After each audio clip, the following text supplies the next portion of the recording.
남자잖아 지금 이 speedy 나를 알아봤다면 you're not silly Bam, bam, 나를 나도 bam Chillin', yeah, every day I'm chillin', yeah Assalamualaikum warahmatullahi wabarakatuh. Perkenalkan, saya Nur Laila, Prodi Perbankan Syariah Universitas Serambi Mekah. Di sini saya akan menjelaskan tentang perilaku kelompok dalam organisasi. Jadi di sini kita akan membahas 5 poin. Yang pertama, apa itu perilaku kelompok dalam organisasi? Yang kedua, bentuk-bentuk kelompok organisasi, dan yang ketiga, fungsi dari kelompok organisasi, dan yang keempat, tahap-tahap perkembangan kelompok. Yang kelima, faktor yang mempengaruhi aktivitas kelompok dan dinamika kelompok. Nah, yang pertama tadi, pengertian perilaku kelompok. Dalam organisasi, perilaku seseorang pekerja dapat menentukan keberhasilan atau prestasi kerja, baik secara individu maupun kelompok. Prestasi seseorang dalam suatu organisasi tergantung kepada keaktifan dirinya sendiri, kecakapan teknisnya, pengalaman manajernya, juga peran yang dimainkan dalam organisasi. Nah, perilaku adalah semua yang dilakukan seseorang, contohnya ketika berbicara kepada seseorang, mendengarkan seseorang, teman kerja, mendokumentasikan sebuah laporan, lain-lain.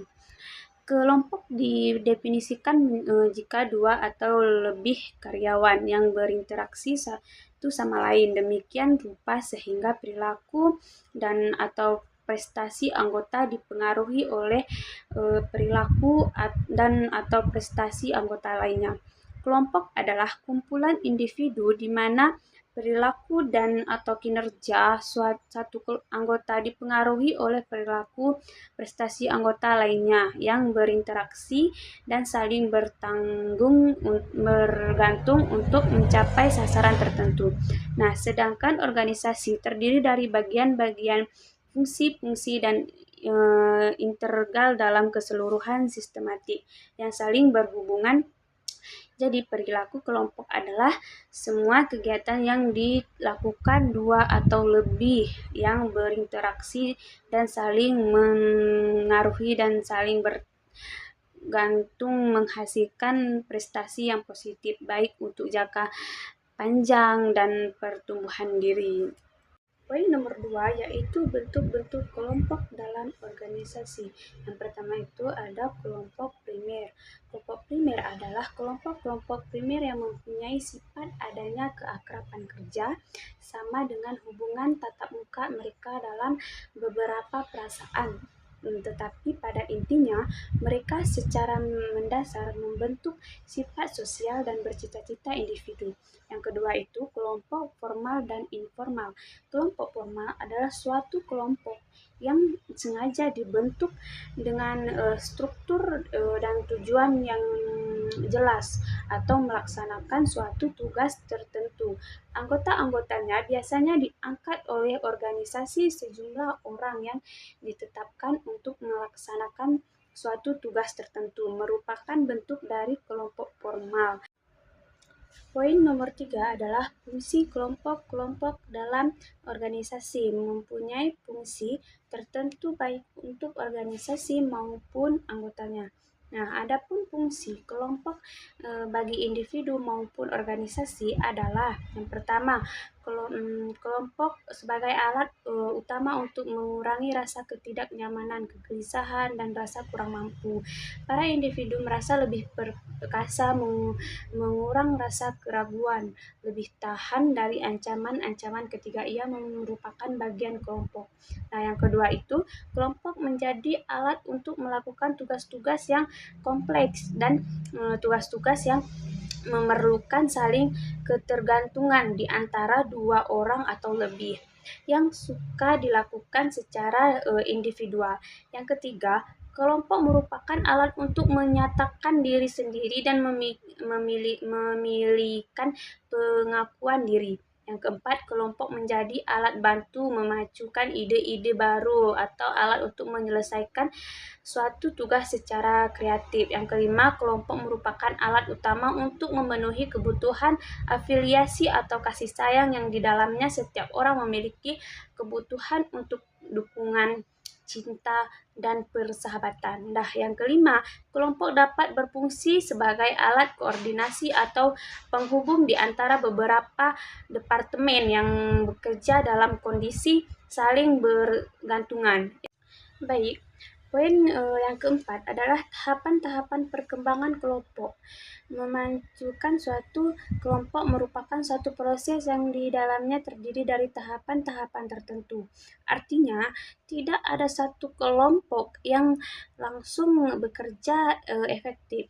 Dalam prosesnya, untuk menuju suatu kelompok yang para anggotanya siap melaksanakan tugas, pastilah diperlukan waktu yang dihadapkan berbagai persoalan seperti konflik dalam arti ketidaksetujuan dan lain-lain.